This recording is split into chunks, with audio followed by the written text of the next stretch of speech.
Hello बच्चों, सभी बच्चे ध्यान दें।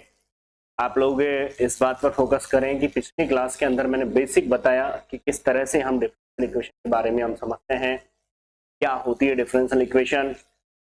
उसके अलावा मैंने आप लोगों से कहा कि कितने प्रकार की होती है, इसका सॉल्यूशन कितने प्रकार का होता है। ये सारी बातें मैंने आप लोगों के सामने डिस्कशन की। अब मैं आप लोगों को जो बताने जा रहा हूँ वो है हमारी यूनिट जो है। देखिए, पहली और दूसरी जो यूनिट है आपके सेमेस्टर थर्ड के अंदर, वो तो है किसकी, आपकी रियल की है। लेकिन जो थर्ड और फोर्थ यूनिट है वो आपकी किसकी है, डिफरेंशियल इक्वेशन। तो पहले हम थर्ड और फोर्थ पढ़ रहे हैं, तो डिफरेंशियल इक्वेशन को हम पढ़ रहे हैं। यहाँ पर समझेंगे तरीके से, जो पार्ट मैं पहले पढ़ा रहा हूँ उस पर ज्यादा फोकस करोगे, जिससे क्वेश्चन आपका गलत भी नहीं होगा और एग्जाम में आराम से कर लोगे आप लोग। देखो बच्चों, विशेष रूप से ध्यान देंगे, हम बात करेंगे डिफरेंशियल इक्वेशन की। देखिए समझिए, बात कर रहे हैं अवकल समीकरण की, और उसमें हमने बात की यूनिट नंबर थर्ड की, के बारे में हम बात कर रहे हैं। देखो, सब ध्यान देंगे, यहाँ पर हम बात करेंगे अचर गुणांकों वाली रेखिक अवकल समीकरण, अर्थात आपकी बुक का है चैप्टर कौन सा रहेगा, तीसरे नंबर का। ध्यान देंगे, सभी को बुक जरूर लेनी है। मैंने देखा है कि बुक नहीं खरीदते बच्चे और नोट्सों से पढ़ते हैं या फिर जो लिखा दिया वो पढ़ते हैं। एक बात हमेशा याद रखना, मैथमेटिक्स में बिगर बुक यदि आप चल रहे हो तो इसका मतलब आप प्रैक्टिस नहीं कर रहे हो। किताब जरूर ले आए हैं आप लोग। साथ में मैं एक बात बता देता हूं आपको, जो आज की क्लास लें वो हर बच्चा ये समझे कि मुझे कंटिन्यू क्लास लेनी है, और कंटिन्यू जब क्लास लें से लगे कि मुझे कुछ समझ में आ रहा है तो बिगर समय गवाएं, जो ऑफर आपका उस पर चल रहा है उसे का बेनिफिट आप लें और कोर्स भी आप साथ के साथ परचेज कर लें, क्योंकि आप भी जानते हो कि कंप्लीट होता नहीं है यहाँ पर, लेकिन जितना होता है उतना आपको यूट्यूब से कंप्लीट करना है, तो कंटिन्यू क्लास में रहना है। देखो बच्चों, यहाँ पर ध्यान देंगे, सेमेस्टर थर्ड के अंदर यूनिट नंबर थर्ड की बात की है मैंने, उसमें हम बात करते हैं एनवी कोटि की रेखिक अवकल समीकरण। समझेंगे, ठीक है भाई, प्रॉपर तरीके से समझेंगे अपन। एनवी कोटि की रेखिक अवकल समीकरण क्या होती है। देखिए बच्चों, आप लोगों ने थोड़ा याद करो, 12th में देखा होगा D by D X P of X Y equal to Q of X. देखा है कि नहीं देखा? कि आपने ये सेमेस्टर ना तो फर्स्ट में पढ़ा है ना ही सेमेस्टर सेकंड में पढ़ा है, सेमेस्टर थर्ड में आपने डिफरेंशियल इक्वेशन पढ़ रहे हो। तो हमने पढ़ा कहाँ है फिर? ये पढ़ा था हमने 12th में, और 12th में आप लोगों ने देखा होगा आपका चैप्टर था 9, और उस 9 के अंदर आपने ये देखा था ये कौन सी इक्वेशन थी? रेखिक अवकल समीकरण थी। और रेखिक अवकल समीकरण भी कौन सी थी? प्रथम कोटि की। कौन सी थी ये? प्रथम कोटि की रेखिक अवकल समीकरण थी। मैं किसकी बात कर रहा हूं बच्चों? एनवी कोटि की। तो रेखिक अवकल समीकरण एनवी कोटि की कैसी होगी उसके बारे में हम बात कर लेते हैं। समझिए, ध्यान देंगे आप लोग तो समझ में आ जाएगा सब कुछ। बस प्रॉपर तरीके से आज की क्लास पर आपको ध्यान देना है और चलना है। देखिए, प्लस के P1 फिर N1 माइनस 1 टाइम्स डेरिवेटिव, फिर P2 आ जाएगा। और मैंने आपको पिछली क्लास में सिखाया था सिंपल सा कि किसी भी अवकल समीकरण की जो कोटि होती है वो होती क्या है? तो सबसे ज्यादा बार डेरिवेटिव हो रहा है, इस रूप की इक्वेशन क्या होती है आपकी? एनवी कोटि की अवकल समीकरण होती है। बताओ, कोई दिक्कत है किसी को? तो डालो, नहीं मत डालो समीकरण, क्योंकि अपन लास्ट की समीकरण को डालेंगे। बताइए, अब ये जो एनवी कोटि की रेखिक अवकल समीकरण है, इसमें हम क्या करते हैं देखिए और समझ। हम क्या करेंगे, यहां पर पुट करेंगे D by D X equal to capital D. तो ये एक बार डेरिवेटिव हो रहा है तो डी, जैसे ही मैं बात करूं ये 2 बार डेरिवेटिव हो रहा है सपोज करो, तो क्या लिखूंगा यहाँ पर? डी स्क्वायर लिखूंगा। बात समझ में आ रही है? तो वैसे कि वैसे यहाँ पर पुट करता हूँ। ये कितनी बार हो रहा है? n बार। तो d की पावर n y प्लस के p1 ये कितनी बार हो रहा है? n-1y। और ये क्या आएगा? p2 ये कितनी बार है? n-2y and plus dot dot क्या रहेगा? pn और y क्या हो गया? इसी के साथ है अभी तो q ऑफ x। सबका ध्यान बोर्ड पे देखिए, समझिए क्या लिख रहा हूं मैं। ये सारी चीजें आपको समझ में आनी चाहिए, के बाद ही आपको आगे बढ़ने में सही है, नहीं तो मतलब क्या है बताइए भाई। कुछ नहीं किया मैंने। आज की क्लास बिल्कुल आपको धीरे धीरे समझनी है जिससे आप क्वेश्चन कर पाओ। एक ही बात ध्यान रखें, मैं एक चीज समझता हूं, यदि बच्चे ने क्लास ली और क्लास लेने के बाद वो एक्सरसाइज का एक क्वेश्चन भी कर रहा है ना, इसका मतलब उसे वो क्वेश्चन समझ में आया है, मेथड समझ में आया है, वो सबसे बड़ी बात होती है। और यदि मान लो यहाँ करने के बाद में आपसे क्वेश्चन नहीं हो रहा है तो फिर आपको दोबारा या तो क्लास लो या फिर डाउट आया। तो देखिए y कॉमन आ रहा है, देखो सब में से, तो y कॉमन आ रहा है, तो देखिए बच्चों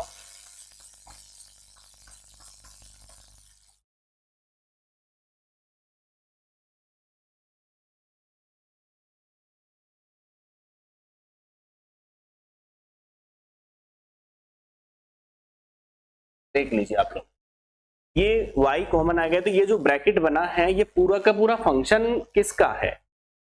ये जो है पूरा का पूरा फंक्शन किसका है? ये पूरा फंक्शन किसका है बच्चों, बताओ मुझे। ये पूरा का पूरा जो फंक्शन है बच्चों वो किसका हो गया?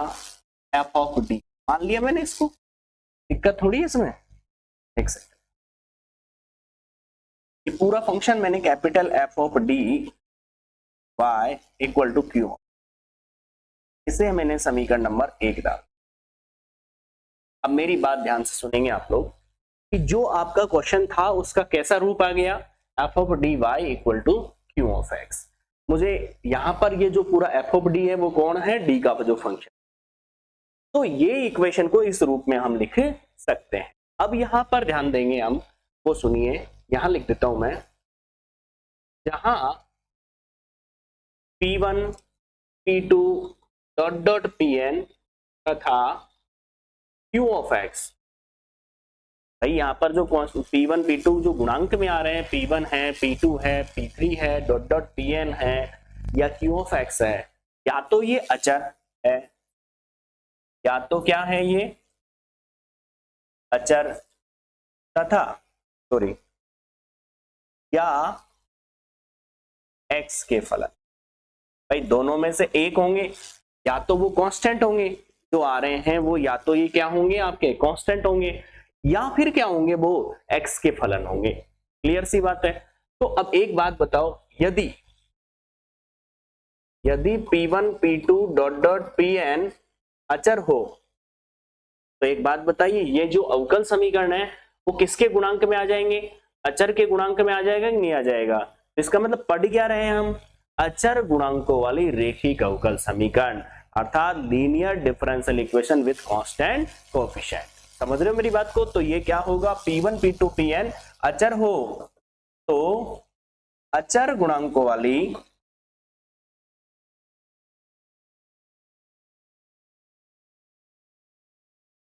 रेखिक अवकल समीकरण कहलाती है। बात समझना जो मैंने बोला आपको, हम पढ़ रहे हैं यहाँ पर रेखिक अवकल समीकरण अचर गुणांकों वाली। तो यहाँ पर nवीं कोटि की रेखिक अवकल समीकरण हमने ये लिखी। यहाँ पर यदि p1 p2 pn क्या कांस्टेंट होते हैं, अचर होते हैं, तो ऐसी इक्वेशन क्या कहलाती है? आपकी अचर गुणांक वाली रेखिक अवकल समीकरण। उस अवकल समीकरण का रूप हम ऐसा ज्ञात कर सकते हैं। हमने किया क्या है? d बाय dx की जगह कैपिटल D पुट कर दिया। 2 बार डेरिवेटिव हो रहा है तो d2, n टाइम्स होगा तो क्या आएगा? d की पावर n आएगा। n-1 टाइम होगा तो क्या होगा? d की पावर n-1, d की पावर n-2। क्लियर है बिल्कुल। अब यहां से y कॉमन आ रहा था तो y बाहर ले लिया मैंने।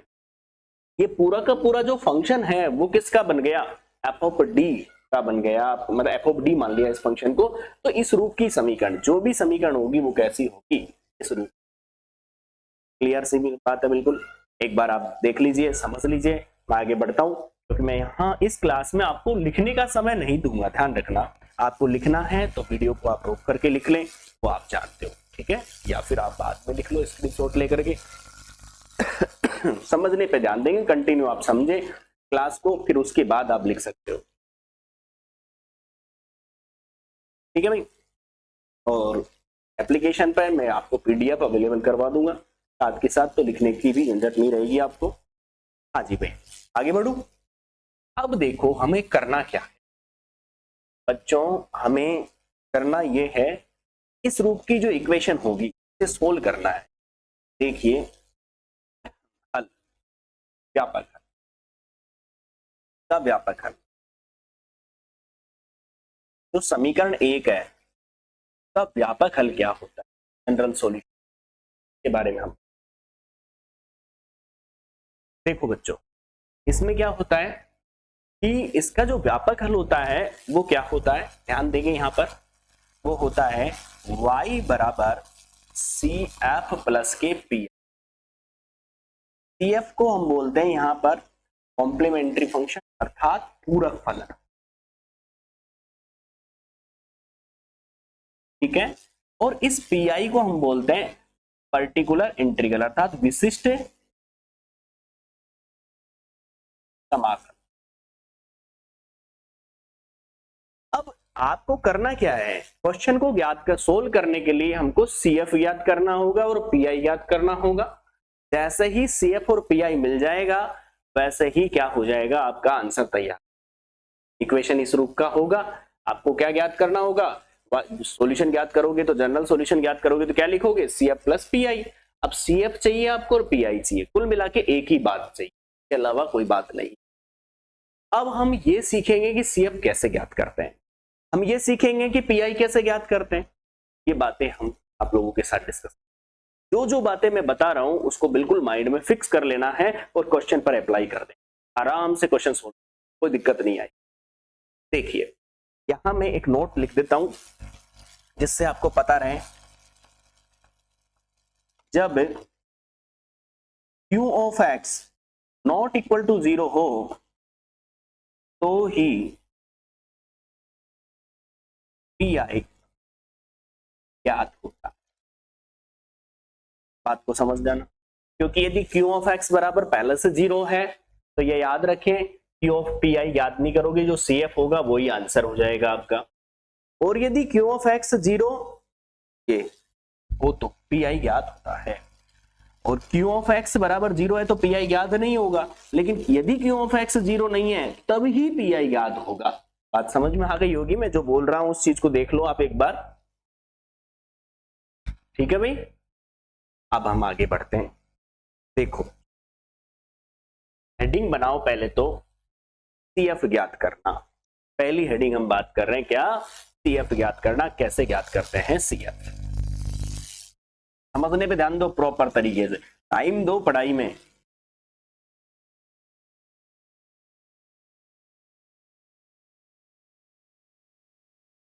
पूरक फलन ज्ञात करना, इस तरह से हम पूरक फलन ज्ञात करेंगे, इसके बारे में हम बात कर लेते हैं।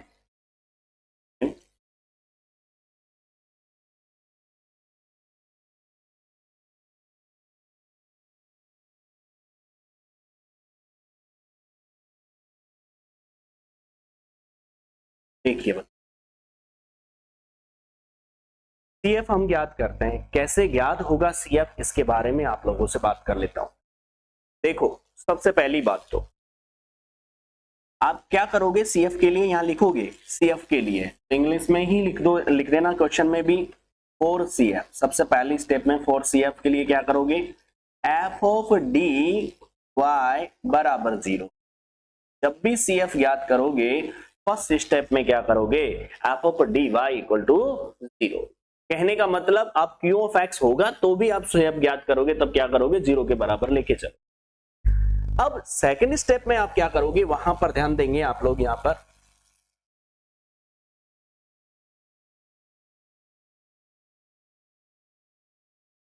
ठीक है। अब ध्यान दीजिए आप लोग यहां पर,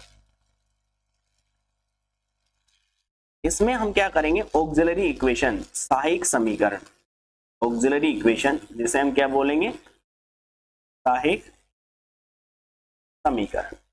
इसमें करते क्या है, डी के स्थान पर एम रख करके 0 के बाद जो आपका एफ ऑफ डी फंक्शन है, क्या है आपका एफ ऑफ डी फंक्शन है, में क्या करते हैं हम डी के स्थान पर 0 रखेंगे और मतलब डी के स्थान पर एम पुट करेंगे और एफ ऑफ उसको 0 के बराबर कर देंगे, तो एक समीकरण मिलेगी आपको एम में। और जब कोई समीकरण मिलती है एम में, द्विघात मिल सकती है, त्रिघात मिल सकती है, लीनियर भी मिल सकती है, घात की मिल सकती है, तो एम के मान मिलेंगे। तो देखिए सबसे पहला केस, यदि एम के सभी मूल कैसे हैं, भिन्न भिन्न है, अलग अलग, जैसे m बराबर मिला, एक तो m1 और एक मिल गया m2, तो जो CF लिखा जाएगा ना वो C1 e की पावर m1x C2 e की पावर m2x के रूप में आ जाएगा। मेरी बात ध्यान से समझ रहे हो, जैसे दो मान बराबर आ गए, सॉरी गलत बोल गया मैं, दो मान आए m1 और m2, अब m1 और m2 आ गए तो CF कैसे लिखेंगे हम, C1 e की पावर m1x C2 e की पावर m2, तो कोई कंफ्यूजन। अब इसके लिए मैं एक छोटा सा एग्जांपल ले लेता हूं जो नेक्स्ट पेज पे लूंगा, यहां पर आपको दिक्कत नहीं आएगी। देखिए पहले एक एग्जांपल तो लेना पड़ेगा ना, इससे आपको समझ में आता रहे कि कैसे लिखना है, नहीं तो फिर वो दिक्कत आएगी आपको। एक एक एग्जांपल मैं समझाता जाऊंगा इसमें। मैं सोच रहा हूं कोई सरल सा दिख जाए तो फायदा रहता है, क्योंकि सबसे बड़ी समस्या ये होती है बाद में जाकर के दिक्कत आती है। चलो सही लेते हैं एग्जांपल भी, बहुत ही अच्छा एग्जांपल है आपकी बुक का, पहला ही example, D cube Y upon D X cube minus 6d2 Y upon D X square plus के 11 D Y by D X और माइनस के 6y बराबर 0। देखो मैं आप सभी से रिक्वेस्ट कर रहा हूं कि बुक सबके पास होनी, जो बुक नहीं लाया है तो उसको दिक्कत आएगी तो आएगी, उसमें अपन कुछ नहीं कर सकते, आप जानते हो। -6 प्लस के 11 माइनस के 6, क्वेश्चन को 2 बार जरूर देखना है क्योंकि पूरी मेहनत बराबर हो जाएगी यदि एक स्टेप भी आपने गलत लिख दी। बताओ क्लियर है बिल्कुल। अब सुनिए बच्चों, यहां पर ध्यान देंगे सभी, करेंगे क्या हम, बिल्कुल सेम पैटर्न चलना है हर क्वेश्चन में। हम करेंगे यहाँ पर F of D Y equal to Q of X का रूट क्या, क्यू ऑफ एक्स तो आएगा ही नहीं, वो 0 है बराबर में, यहां पुट करोगे वही डी बाई डी एक्स बराबर क्या, कैपिटल। बात समझ में आ रही है।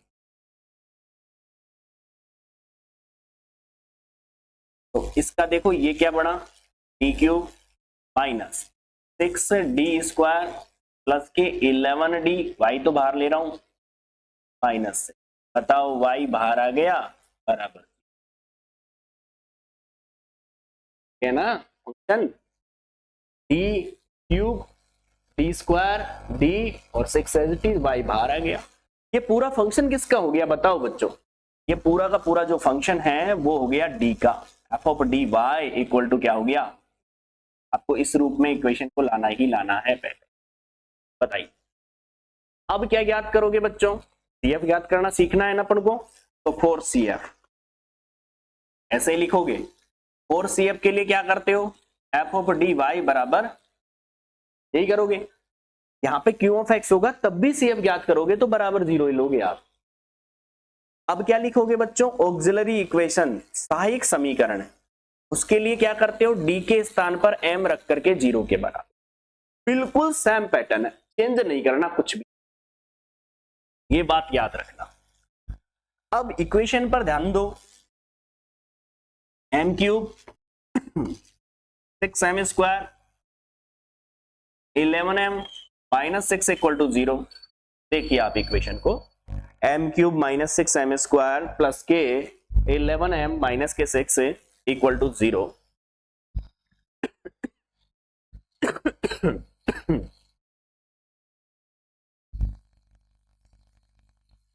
चलिए अब करेंगे क्या, आप देखो इसमें फैक्टर तो हो नहीं रहे हैं, अब जब फैक्टर नहीं हो रहे तो करते क्या है, फैक्टर नहीं हो रहे हैं तो हम क्या करेंगे, अपनी अकॉर्डिंग एक वैल्यू सब्स्टिट्यूट करेंगे, यहाँ पर पुट करेंगे, और उसके बाद यदि वो इक्वेशन को सेटिस्फाई कर देगा तो वो क्या बन जाएगा, उसका एक फैक्टर बन जाएगा।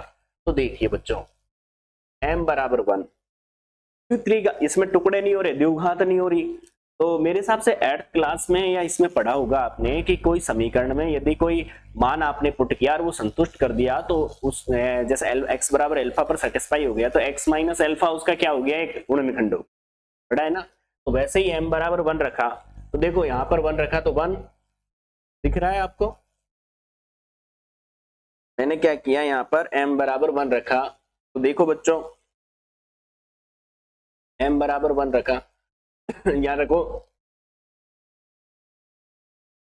-6 प्लस के 11 -6 सेटिस्फाई हो गया। देखो ये इसका मतलब क्या हो गया, इसका मतलब ये हो गया कि m-1 इसका एक फैक्टर है, इसका मतलब ये हो गया m-1 इसका क्या है,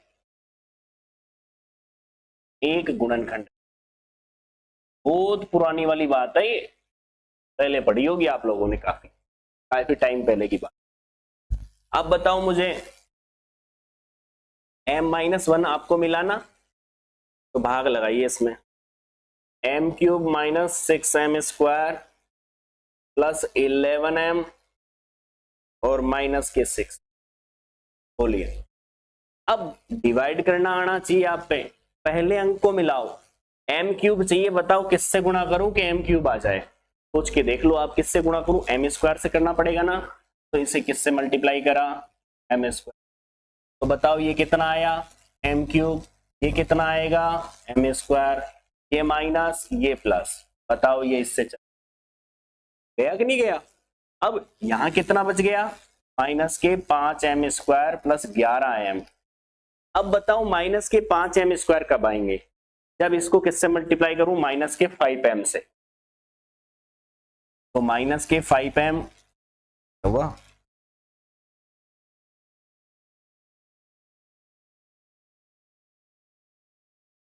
हाथ लग गए हुए,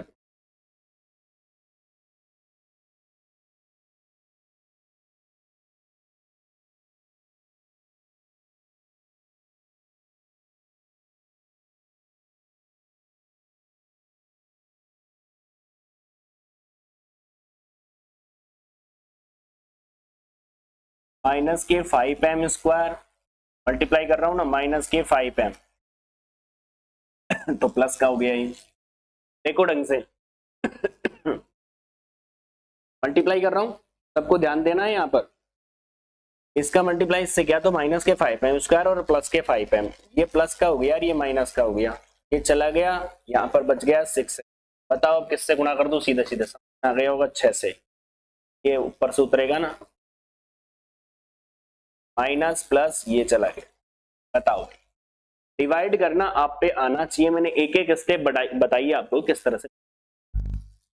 एक बात बताओ तुम लोग, ये बन गया m-1 m square minus 5m plus के 6 बराबर 0। एक आदत बदलो अपनी, हमारी जो आदत होती है ना एक कि सरल क्वेश्चन ढूंढे, नहीं, अब ऐसा ढूंढा करो कि जो जटिल है उसको उठाओ, है ना। तो देखिए मैंने पहले ही अच्छा क्वेश्चन लिया आप लोगों के सामने, अब आप देखिए इसको, देखिए इसके तो फैक्टर हो गए ना अब, अरे मान ही तो ज्ञात कर रहा हूं मैं, एक मान तो m बराबर 1 आ गया, लेकिन अब इसके तो टुकड़े हो गए, तो देखिए टुकड़े क्या हो गए, m-1 m स्क्वायर माइनस के 3m माइनस के 2m प्लस 6। आप अच्छे से जानते हो टुकड़े ऐसे करने होते हैं कि गुणा करने पर तो 6m स्क्वायर आए, ऐड करने पर माइनस 5m आए, बताओ आ रहा है। अब इसमें कॉमन लो बच्चों, यहां से यदि मैं कॉमन लेता हूं, m कॉमन आ रहा है तो m-3, यहां से -2 कॉमन, m-3, बताओ बच्चों, तो आपके सामने जो वैल्यू आई वो आई m-1 m-2 m-3 बराबर 0। बताओ भाई कोई दिक्कत हो तो आपको, हो गया ना फैक्टर। अब तो मान आ गए आपके सामने, m की वैल्यू कितनी आई, 1 2 3, इतनी पॉपुलर इक्वेशन है कि ये मान के चल लो इसके मान ही याद हो जाते हैं बच्चों को, क्योंकि इक्वेशन को इतना सोल्व करोगे कॉम्पिटिशन एग्जाम में तो आपको डायरेक्टली पता होना चाहिए उसका मान 1 2 3 होता है। इंपॉर्टेंट इक्वेशन है। तो बात आई कि वैल्यू आई। अब मुझे एक बात बताओ, मैंने क्या बताया था कि किसी भी अवकल समीकरण में सबसे पहले तो एफ ऑफ डी वाई का रूप ज्ञात करोगे, कर लिया के बाद क्या करोगे, F of D Y equal to 0 के बराबर करोगे। क्या निकालने के लिए, क्या कहते हैं उसको, फोर्स या पूरक फलन के लिए। फिर क्या करोगे, ऑक्सिलरी इक्वेशन लिखोगे, सहायक समीकरण लिखोगे। शॉर्ट में आप यही लिख देना, एफ ऑफ एम बराबर 0, डी के स्थान पर एम पुट करके 0 के बराबर कर दोगे, इस पूरी इक्वेशन हो गई। अब मैंने यही तो बोला था आपको कि एक समीकरण मिलेगी आपको, ठीक है भाई। अब मैं सी एफ लिख देता हूं आप लोगों के सामने, एक मिनट आप देख लो पहले इस चीज को ढंग से, दिक्कत नहीं है। अभी देखा आप लोगों ने, तो m की वैल्यू क्या हो गई, 1 2 3, सभी मान अलग अलग मिल रहे हैं ना m के मान। अब मैंने पिछले पेज पर चलो, अब आप पिछले पेज पर चलिए। यदि m के दो आपके मान अलग अलग मिलते हैं, जैसे मैंने यहां पर ले लेता हूं मैं अगला,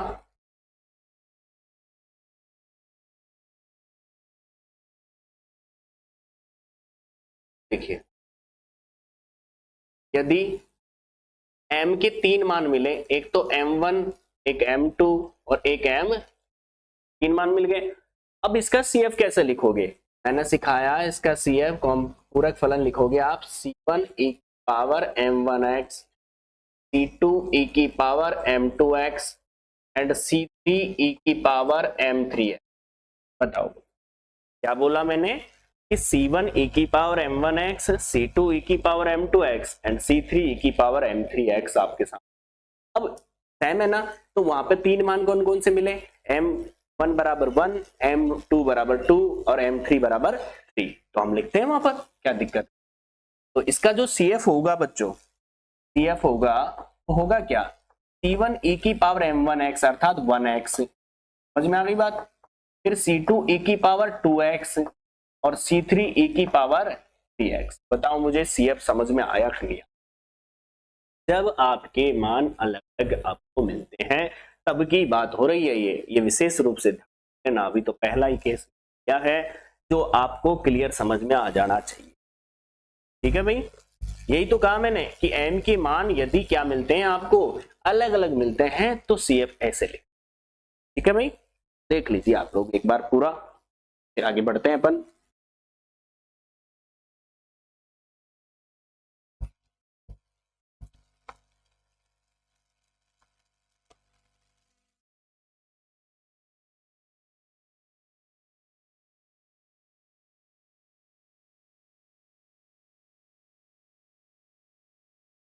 बस देख सकते हो एक एक चीज,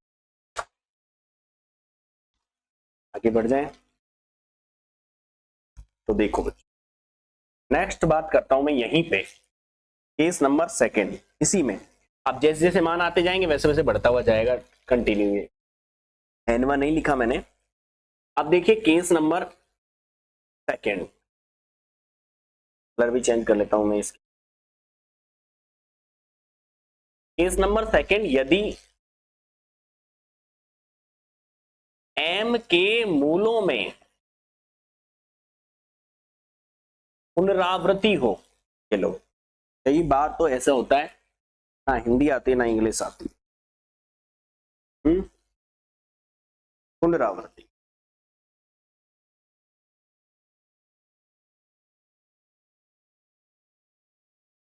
अब समझना क्या बोला मैंने, m के मानों में पुनरावृत्ति। पुनरावृत्ति का मतलब क्या होता है, रिपीटेशन हो। जैसे m का मान मिला आपको, एक मान मिला m1 और दूसरा मान मिला m2, तो दोनों बराबर आ गए। जैसे m बराबर आया 1 तो दूसरा m बराबर भी 1 ही आ गया दूसरा, तो दो मान रिपीट हो गए। तो फिर CF कैसे लिखा जाता है, तो देखिए बच्चों, C1 प्लस C2x e की पावर mx। ध्यान से सुनो, यदि दो मान रिपीट हुए हैं तो कैसे लिखा जाएगा, C1 प्लस C2x e की पावर mx। ये सब कुछ याद करना है अपन, समझ रहे हो मेरी बात को, क्वेश्चन करने के लिए।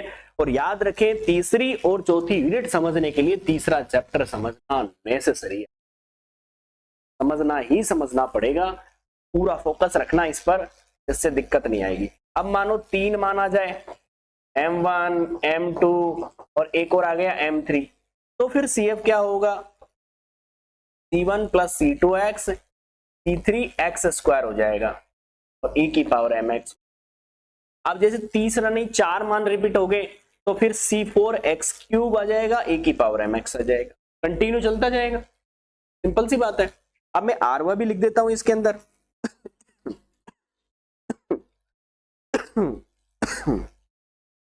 ठीक है भाई, जब m के मूलों में पुनरावृत्ति होती है तो उस समय हम R वैल्यू भी लिख सकते हैं। तो कैसा होगा, यदि R मान पुनरावृत्ति हो, R बार पुनरावृत्ति हो, आप खुद देखो यहां पर R है तो यहाँ R-1 है, तो CF क्या होगा, C1 plus C2x plus dot dot dot plus CR x की पावर R-1 एंड e की पावर mx। अब आप देखो इसी चीज को मैं क्या करता हूं, जैसे R बराबर कितनी बार हुआ, एक बार, 2 बार रिपीट हुआ तो 2 रख दूंगा तो ये आ गया, 3 रख दिया तो ये आ गया, कंटिन्यू चलता जाएगा। बताइए, अब मैं आपके सामने इसी टाइप का क्वेश्चन लेता हूं जिससे आप लोगों को समझ में आता है, आता है क्या?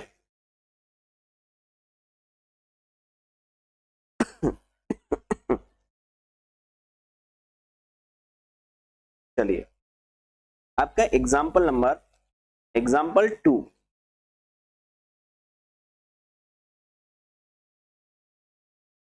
एग्जाम्पल नंबर ध्यान देंगे, dqy upon dx cube minus d2y upon dx square minus का चेन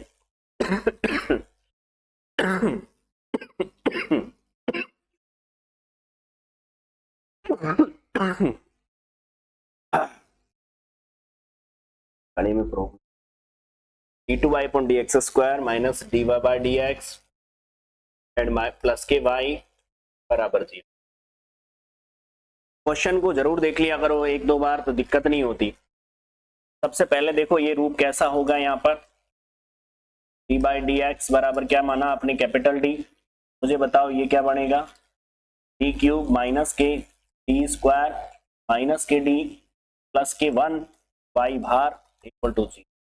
देख लो आप एक बार, कुछ भी नहीं किया, जो जितनी बार डेरिवेटिव हो रहा था उतनी ही पावर आ गई उसके d के। ठीक है, अब देखो ये किसका फंक्शन बन गया, ये वाला फंक्शन बन गया आपका f ऑफ d, और ये क्या है y इक्वल टू वही पुरानी बात, और CF करोगे क्या, f ऑफ dy बराबर, अब क्या करोगे, सहायक समीकरण ऑक्सिलरी इक्वेशन d के स्थान पर m रख करके 0 के बराबर, बताओ क्या आएगा, m cube minus m square minus m plus 1 बराबर 0। कुछ नहीं किया, जो फंक्शन था ना f ऑफ d उसमें d के स्थान पर m रखा और 0 के बराबर कर दिया। मुझे यहां से यहां तक कोई समस्या हो तो बताओ भाई, क्योंकि ये ध्यान रखना, आप यदि प्रॉपर तरीके से इस क्लास को लोगे ना तो आप ये पूरा समझ में आएगा कंप्लीट, ध्यान रखना इस। अब यहां हम आगे बढ़ते हैं। देखिए बच्चों, इसमें से कॉमन आ रहा है, कॉमन क्या आ रहा है, m स्क्वायर कॉमन आ रहा है, देख लीजिए। तो यहां रह गया m-1, यहां क्या रहा -1, ये क्या आ गया m-1 equal to 0।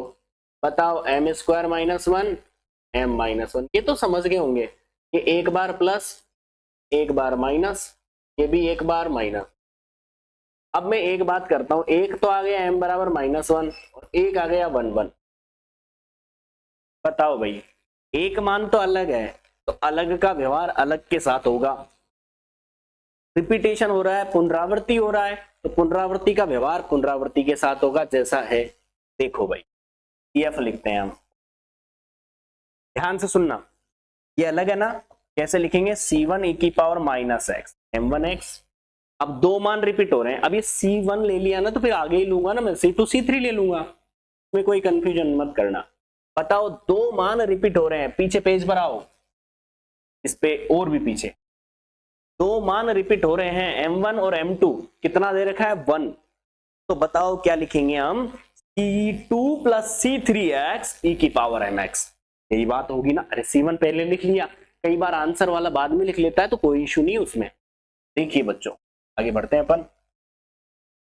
C1 e की पावर, तो अगला रिपीटेशन हो रहा है, तो C2 प्लस C3x e की पावर x, ये आपका CF तैयार। बताओ भाई। तो आज मैंने आप लोगों को जो बता रहा हूं उस पर फोकस कीजिए, किस तरह से क्या है, सारी चीजें आपको समझनी है। आज के जो क्वेश्चन थे उसमें आपने CF लिखना सीखा। जब m के मानों में पुनरावृत्ति नहीं होती है, अलग अलग होते हैं और m के मान रिपीट होते हैं तब, तो आप इस टाइप का कोई भी क्वेश्चन जिसमें m के मान क्या हो रहे हैं, वास्तविक मिल रहे हैं और साथ में क्या हो रही है, अलग अलग मिल रहे हैं, तो कर सकते हो, CF ज्ञात कर सकते हो। या फिर आपका जो m का मान है रिपीटेशन हो रहा है तब भी अपन कर सकते हैं। बताओ भाई कोई दिक्कत हो तो इसमें देख लो एक बार।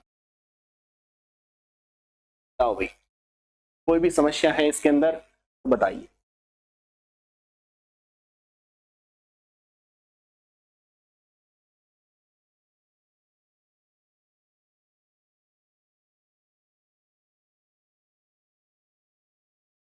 जिसको क्लास थोड़ा ठीक लगती है, अच्छी लगती है, समझ में आया है, वो ये मान के चलो पूरी जान लगा दे शेयर करने में, क्योंकि आप लोगों का जितना भी लगाव होगा इन क्लासों से, ये सोच के समझ लीजिए कि आप लोगों को उतनी ही क्लासें यहाँ पर मिलती चली जाएगी। ये भाई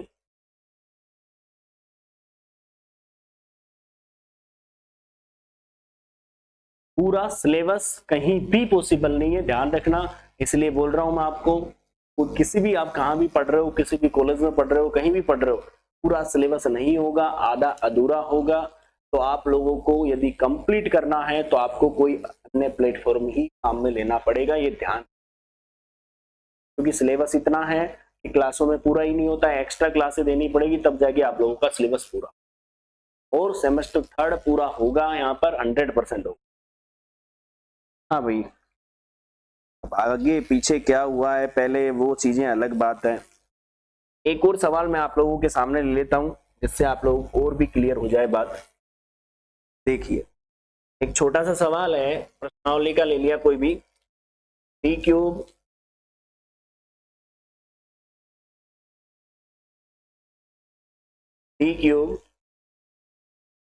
Y upon D X cube -3 into Y upon D X square plus के 4y बराबर 0, ये आपके पास सवाल है, देख सकते हो आप लोग। अब इसको कैसे सोल्व करोगे उसके बारे में सोच लीजिए, इसे सीधा लिखो। अब आप टेंशन नहीं लेनी, अब बार बार आप लोग छोटी छोटी बातों की टेंशन ले कर पड़ेगा इसमें।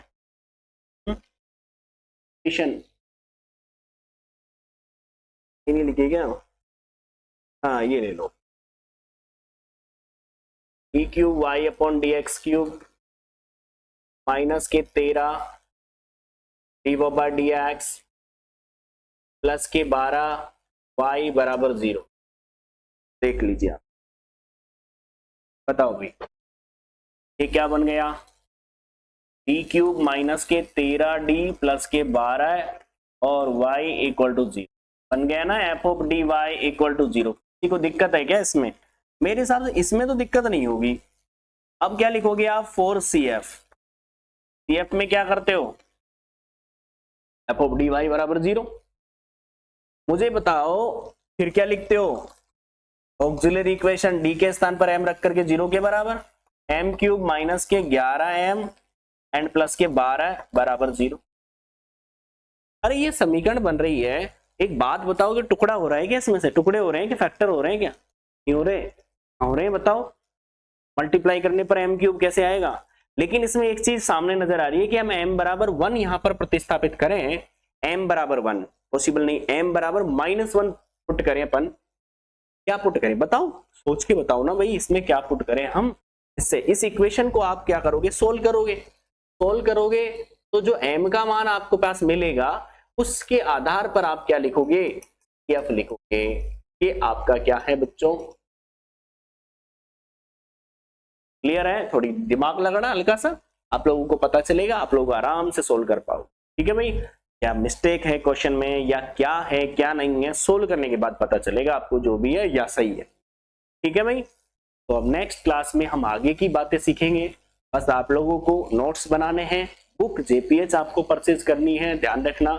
पुरानी है तो पुरानी ले लो, कोई दिक्कत नहीं है, उसमें कोई इशू नहीं है। जो मैं पढ़ाऊंगा उस हिसाब से मैं टिक करवा दूंगा कौन कौन से क्वेश्चन उसके अंदर। ठीक है, क्लियर भाई। नेक्स्ट क्लास में अपन मिलते हैं और आगे का जो कंसेप्ट है वो समझ कैसे रहिए, स्वस्थ रहिए। Thank you.